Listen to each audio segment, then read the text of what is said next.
اور چیز کو پسند ہی نہیں کیا جاتا. وہاں تلاوت قرآن کو پسند کیا جاتا تھا تو اللہ کی طرف سے فیصلے اترتے تھے یہ میرے بندے ہیں اور اس لیے ان پر میں مہربان ہوں. ایک موقع پر واقعہ ذہن میں آ گیا.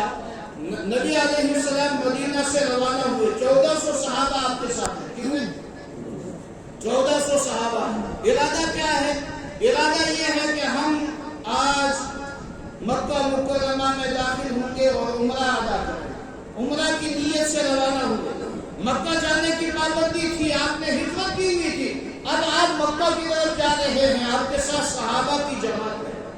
حدیبیہ کے مقام پر جناب رسول محمد صلی اللہ علیہ وسلم پہنچے.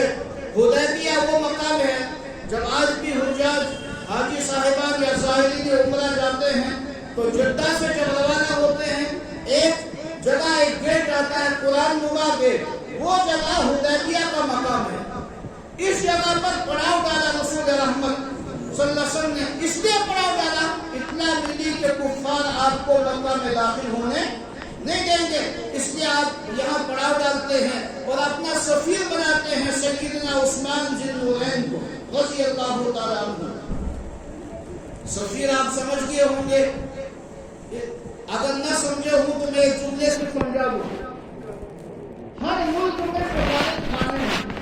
جب کسی ملک کی کسی جگہ کی شکایت کرنی ہو تو ہم سفارت خانے پر سفیر کے پاس جاتے ہیں, خط لکھتے ہیں, ان کے حوالے کرتے ہیں, جاؤ اپنے ملک والوں کو یہ پیغام دے دو تم یہ کر رہے ہو, تم گستاخی کر رہے ہو, تم رسول رحمت کی گستاخی کرتے ہو یا کسی اور کی گستاخی کرتے ہو. ہمارا کام سفیر تک اطلاع پہنچانا ہوگا. تو سفیر بنا کر مکہ مکرمہ سیدنا عثمان ذی النورین کو بھیجا گیا. جب مکہ پہنچے عثمان ذی النورین تو مکہ کے مشرکین نے عثمان ذی النورین سے فرمایا اگر تم عمرہ کرنا چاہتے ہو, طواف کرنا چاہتے ہو, تمہیں اجازت ہے, لیکن محمد رسول اللہ کو اجازت آپ کر سکتے ہو.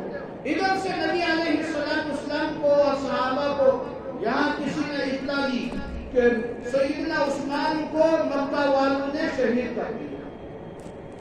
اب جب یہ شہادت کی خبر ملی تو رسول محمد صلی اللہ علیہ وسلم نے فوراً صحابہ کو جمع کرنا اور جمع فرمانے کے بعد صحابہ نے درخت کے نیچے بیٹھ لی.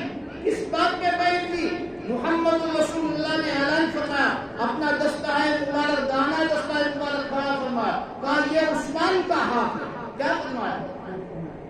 نبی علیہ السلام کا دستہ مبارک ہے, لیکن اعلان کیا ہو رہا ہے؟ یہ عثمان کا ہاتھ ہے. اس ہاتھ پر اپنا دوسرا دستہ مبارک رکھا اور اس وقت کے نیچے 1400 صحابہ بیعت لیتے ہیں محمد رسول اللہ کے دستہ مبارک. بیعت کس میں لی جا رہی ہے کہ اے صحابہ کی جماعت, عثمان کو مکہ کے مشرکین نے قتل کیا ہے, شہید کر دیا ہے, آؤ ہم سب مل کر عثمان کے خون کا بدلہ دیں. بیعت دی گئی. ادھر سے جبرائیل تشریف لائے اور جبرائیل نے عثمان رضی اللہ تعالیٰ عنہ کے نام پر جو بیعت ہو رہی تھی اس بیعت کے بارے میں جملہ ارشاد فرمایا. اللہ فرما رہے ہیں لقد رضی اللہ عن المؤمنین اذ یبایعونک تحت الشجر. یہ بیعت کرنے والوں کی فضیلت بیان کی, لیکن بیعت کس کے نام پہ کی جا رہی ہے؟ سیدنا عثمان ذی النورین. یہ مواحد تھا یا مشرک تھا؟ کیا تھا؟ مواحد تھا یا مشرک تھا؟ اسی مواحد وحدانیت کی دعوت کو لے کر ہماری وادی میں کون آئے؟ امیر کبیر میر سید حمدانی. اور اسی مشن کو زندہ کرنے کے لیے آج بھی پوری دنیا میں میں بغیر مبالغے کے کہتا ہوں, پوری دنیا میں اس پیغام کو جو سابقہ زمانے میں صحابہ کے بعد اولیاء امت نے اور خصوصاً وادی میں سیدنا عبد الرحمن بلبل اور سیدنا امیر کبیر میر سید حمدانی اور آپ کے ساتھ میں 700 سادات کی ایک جمع غفیر جماعت اسی مشن کی آبیاری کے لیے آج بھی جماعتیں چل رہی ہیں. آج بھی انسانیت سے خطاب کر رہی ہے, انسانوں اب تربیت گاہوں میں تمہیں وحدانیت کی طرف نہیں لیا جائے گا, تجھے مشرک بنایا جائے گا. جیسا وادی کے حالات ہمیں صادقہ دینوں کی عکاسی آپ کے سامنے ہے. بچی کو بت بنایا گیا. مجھے سلمہ پہ بھی عرض کیا اسکول میں بچی کو بت بنایا گیا اور اس بچی کو بت کی شکل دے کر اسی بچی کو طواف کیا گیا اور مسلمان بچیاں طواف بھی کر رہی ہیں. مسلمان بچی کا بت بنایا گیا اور اس کے ارد گرد جتنے بھی تربیت دینے والے لوگ تھے وہ سارے کے سارے مسلمان تھے. جس وقت فتویٰ بھی آ چکا ہے دارالرحیمیہ پانی پورا کے جلیل مفتی کا یہ سارے کے سارے تجزیہ ایمان کریں گے ایک بھی مسلمان نہیں ہے سب کافر. اتنا ہی نہیں دوسری جگہ پہ ایک جوان کو بت بنایا گیا اور جوان کو بت بنانے کے بعد ایک دوسرا جوان آتا ہے اس کی پوجا کرتا ہے. پوجا کرانے والے تربیت دینے والے مسلم ہے غیر مسلم. اولیاء اللہ نے بتوں کے پجاریوں کو اٹھا کر ایمان کی دولت کی اور اللہ رب الجلال نے ہدایت کا پیغام جب اولیاء اللہ کے ذریعے سے ہم تک پہنچایا یہ ہدایت کا پیغام کہیں ایسا نہ ہو ہم سے پھر سے جدا ہو جائے. میں خود نہیں کہتا قرآن کہتا ہے جب تم میرے دین کی اس ہدایت کے پیغام کی ناقدری کرو گے یستبدل قوما غیرکم ثم لا یکونوا امثالکم میں تم سے یہ دولت چھین لوں گا تم ناقدرے ہو. اس ناقدری کی بنیاد پر میں یہ دولت ایمان غیر قوموں کو دے دوں گا اور تمہیں اس سے محروم کر دوں گا. گجرات کے مفتی کا واقعہ ہمیشہ میں سناتا ہوں. مفتی عبدالرحیم صاحب داشپوری رحمۃ اللہ علیہ درس دے رہے تھے بخاری کا. میں اس درس میں موجود تھا.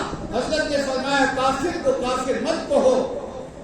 ہم نے سوال کیا یا ساتھیوں نے سوال کیا حضرت کافر کو کافر کیوں نہ کہیں وہ تو مشرک ہے بتوں کا پجاری ہے. جواب دیا گیا اگر تم نے کافر کو کافر کہا اگر تمہارے اندر ذرہ برابر بھی تکبر آ گیا میں خدا کو ماننے والا ہوں یہ بتوں کا پجاری ہے اللہ کو تکبر پسند نہیں ہے.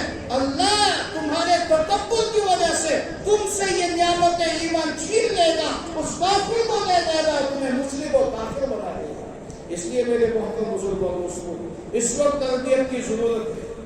بزرگوں کو تربیت کی ضرورت ہے جوانوں کو تربیت کی ضرورت ہے. اس وقت وادی کے حالات شراب نوشی کے عام ہوتے جا رہے ہیں ڈرگس کے عام ہوتے جا رہے ہیں نہ جانے کن کن برائیوں میں ہم پھنس رہے ہیں. ان برائیوں سے نکلنے کے لیے واحد راستہ ایک ہے وہ راستہ ہے جو محمد رسول اللہ صلی اللہ علیہ وسلم دے کر دیے اور جو راستہ ہمیں سیدنا امیر کبیر میر سید حمدانی رحمت اللہ علیہ طویل سفروں کے بعد وادی والوں کو دے کر دیے اس راستے پر اگر آج ہم کھڑے ہوئے تو یقیناً یہ ایمان کی بہار ہمارے پاس موجود رہے گی. یہ قرآن کی دولت ہمارے پاس موجود رہے گی. یہ اسلام کی دولت ہمارے پاس موجود رہے گی اور ہماری نسلوں کے پاس موجود رہے گی. اگر ہم نے اس کے بارے میں فکر نہیں کی رب کعبہ کی قسم کھا کے کہتا ہوں اگر ہم غافل رہے اور ایمان اور اسلام کی ناقدری کرتے رہے کعبہ کے عظمت کی قسم کھا کے کہتا ہوں اس رب کعبہ کی قسم کھا کے کہتا ہوں اگر اسی طرح غفلت میں رہے یہ دولت ہمارے پاس نہیں رہے گی. یہ دولت ہم سے اللہ چھین لے گا اور اللہ خود کہتا ہے سورہ محمد کی آخری آیت کریمہ میں تم سے یہ دولت تب چھینوں گا جب تم ناقدری کرو اور یہ چھین کر کسی دوسری قوم کو دے دوں گا. آج یورپین ممالک کو آپ پڑھ کے دیکھ لیجئے تجزیہ کیجئے وہاں غیر ایماندار رہے ہیں اور ایک ایک سنت کو جاننے کے لیے ہزاروں میلوں کا سفر کر رہے ہیں اور محمد رسول اللہ کی ادا کو زندہ کر رہے ہیں اور ہم نے محمد کے اداؤں کو اپنے گھروں سے رخصت کرنا شروع کر دیا ہے. اللہ ہمیں ناقدری سے بچائے غفلت سے بچائے ناشکری سے بچائے ایمان کی دولت کی قدردانی نصیب فرمائے محمد رسول اللہ کی عظمت نصیب فرمائے صحابہ کی محبتیں نصیب فرمائے اولیاء امت کی محبتیں نصیب فرمائے. وآخر دعوانا ان الحمد للہ رب العالمین.